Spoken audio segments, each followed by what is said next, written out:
Ադրբեջանի փոխվարչապետը ցանկություն էր հայտնել երեք գնալ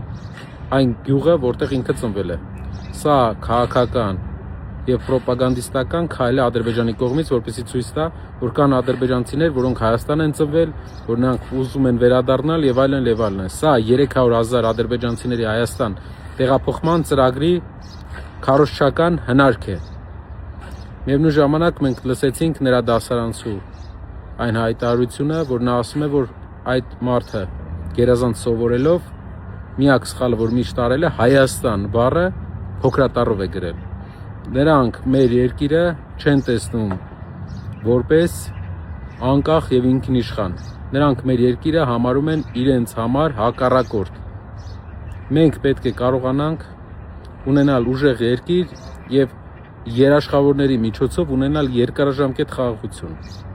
300,000 ադրբեջանցիները Հայաստանում, պատկերացրեք, ադրբեջանցիներ են գալիս եւ մի օր միջադեպ է տեղի ունենում հայ մարդու եւ ադրբեջանցու միջեւ։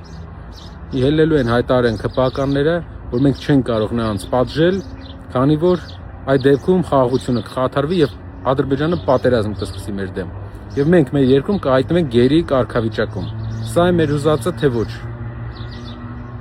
Մեր երկրին ուժեղ առաջնորդություն է պետք, երաշխավորված խաղաղություն է պետք, որպեսզի մենք պատմականորեն մենք լինենք թելադրողը մեր երկրում ինչ ենք անում, սահմանադրությունը ինչպես է լինելու եւ իրավական նորմերը ինչպես են լինելու։